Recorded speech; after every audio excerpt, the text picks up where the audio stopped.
In 1972, German organ hard rock psych band Eiliff released their second album, Girlrls, with an exclamation mark, and from it, the opener, Eve of Eternity. Okay, starts out with that really cutting, really shrill, kind of gravelly riff. Oh, and drumming that's just kind of like booming between the two speakers, panning. Oh, those snares really just doubling up on those notes.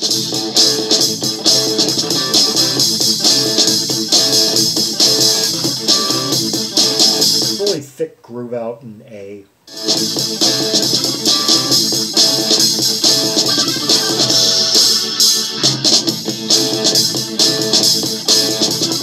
That era when like the organ was like so rough and just full of sound that you hardly needed a guitarist, even though they've got one and he's going to be.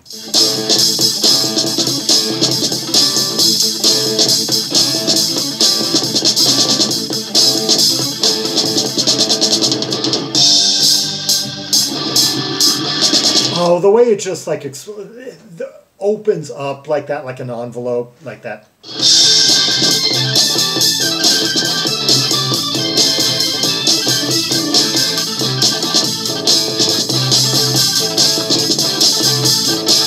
God, those sound like going from like high to kind of like mid-range, those gurgling sounds.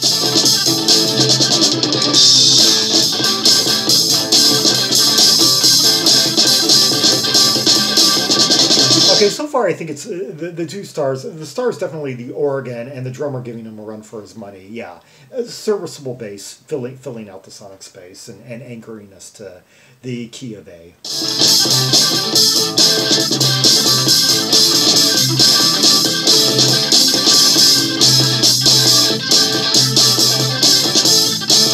You are hearing the Hammond B3 work of Rainer Brünninghaus, who would also play with the Manfred Schuf Orchestra and Quintet, and the jazz combo 4+6, and yeah.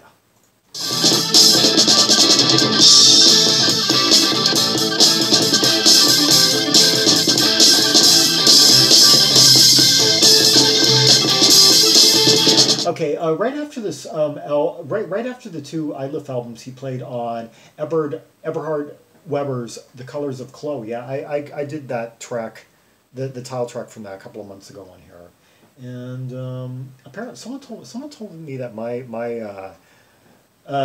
commentary video on that is like the only upload on YouTube of that, and he also appeared on some Volker Kriegel releases, Mild Maniac, and yeah, worked with those two, it seems, quite a bit through the remainder of the decade, as well as Schuf, who I had mentioned, and Charlie Mariano, so like the big names in like the international jazz scene.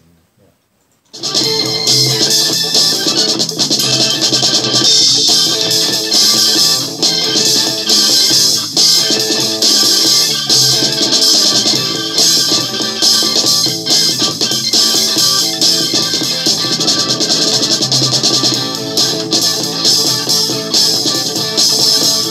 A bit of a funky feel in there somehow. You could almost just, this is almost like something about the rhythmic element that's just inviting a wah-wah to come in.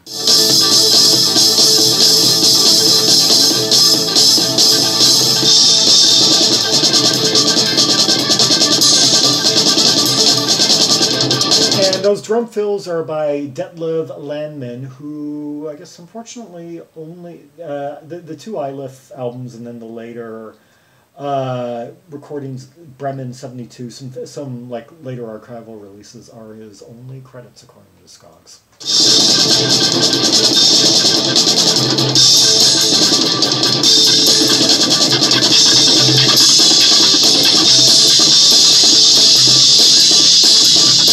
Oh, here's just like that sound.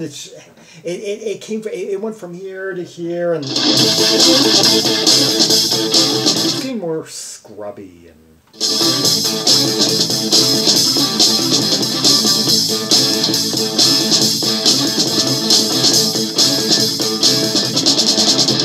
more trebly for a moment there.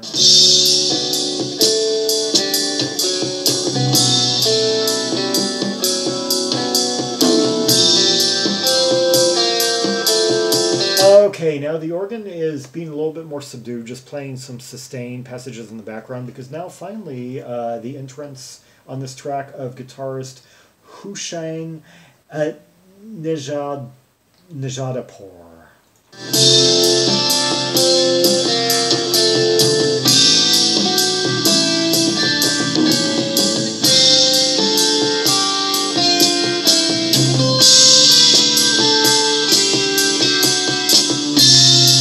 Wow, I like those like lyrical lines that he's throwing in there, and the key changes underneath them.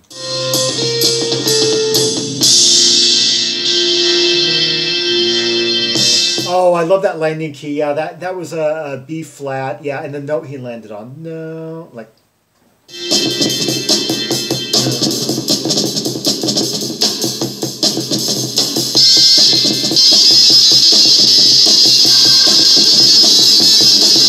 Okay, now we've got we've got that really trebly organ sound in the middle, and then we've got the Hammond thick sound over here.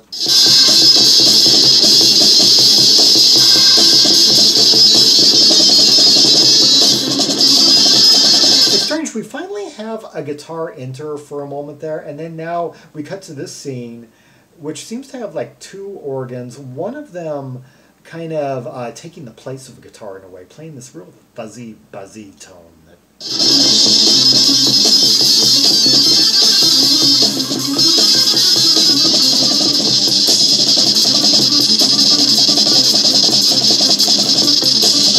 Yeah, it's official. This is like a two-man show between the drummer and organist.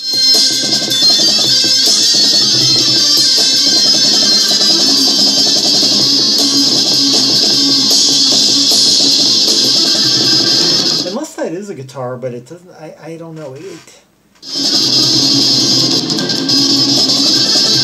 No, it's got to be an organ.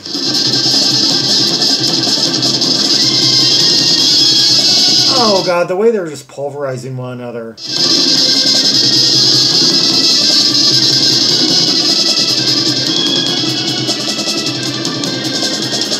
Oh god, and the way it sounds, and they kind of pan back and forth, and the two of them mirror locking, just pile driving drums and just organ, you know, filigree.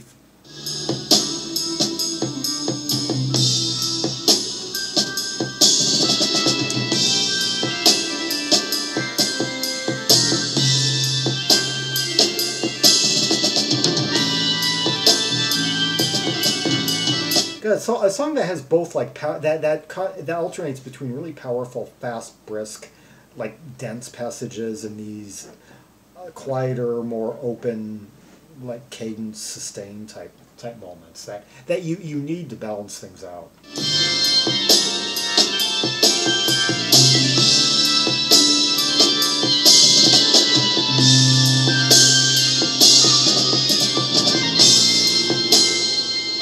Okay, the bassist, funny enough, resurfaced a decade later in the Fred Banana combo, yeah, New Deutsch Well Act. And one of the two bands named Profil that put out an album in 1982.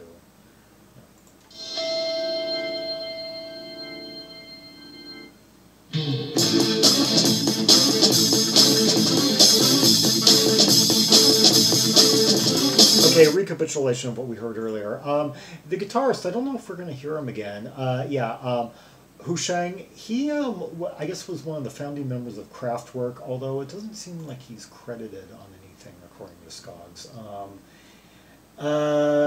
And he subsequently joined Guru for two of their mid-70s albums. Yeah, I don't see his name on the first Kraftwerk. I guess he was maybe briefly a member at some point between the organization project and the first Kraftwerk.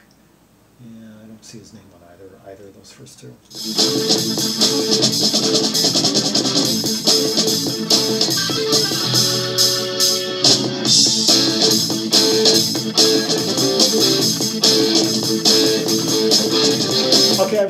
wondering if there's some significance to the title Girlrls, being that the cover seems to be, for a long time, from distance, I thought it was just two kind of garish, kind of overdressed, over-made up women smoking. Now I think it's like two guys actually dressed up as female prostitutes, perhaps, or just maybe really overdressed, gaudy women of the period. But I wonder if that's kind of what a girl is. If, yeah.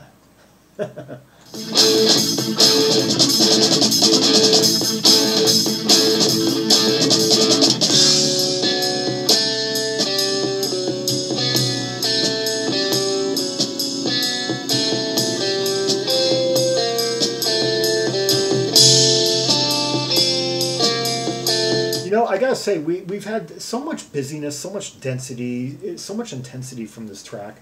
We didn't even get to hear saxophonist Herbert Kalveram. Yeah, who, the sax is quite prominent in some of their work, I know. But those will be topics for other segments.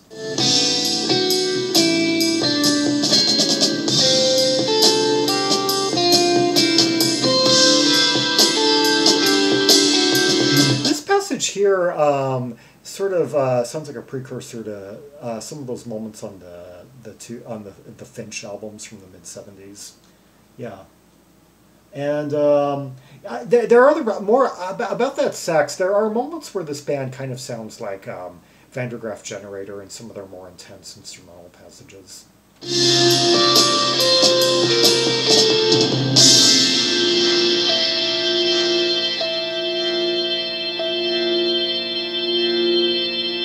Oh, that sustain on that kind of really high, kind of shiny tone right there, and those like last droplets of guitar.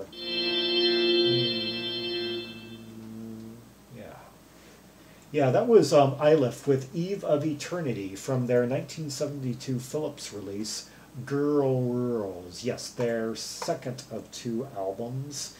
One of many great German bands that helped make Germany the second greatest nation for rock during the early 70s, right behind the UK. I mean, in terms of, and I say that because the scene was just so focused and just full of energy and talent and all these players, all these bands coming up, just giving it their best and then some, you know, really stretching themselves out. You had musicians that were really challenging each other. Like on this track, you could tell that the drummer was really challenging the organist, upping the bar, you know, on that end, and vice versa. And then if any of the other members wanted to like come and join in, like the guitarist, you know, the bar was set really high for them, and they were each just playing to their utmost, and I imagine each time these guys played, they got better. They you know, they got more of a hang on their pyrotechnics and gymnastics, and yeah. For more rubies and sapphires from the two Eiliff albums, see the directory of albums by German artists linked in the description below. More than 1,100 titles currently from German acts from like the start of the 1970s to the 1980s. Like and subscribe, follow me on social media, share the video, and leave a comment if there are any observations you have about the track we just heard, the intensity, the interplay, the counterpoint, the sounds, the thickness, the rupturousness, the fiery, you know, dynamics and energy and intensity of it all. And until next time, this is Zaragon, the world's most ear trouble maximalist, signing off.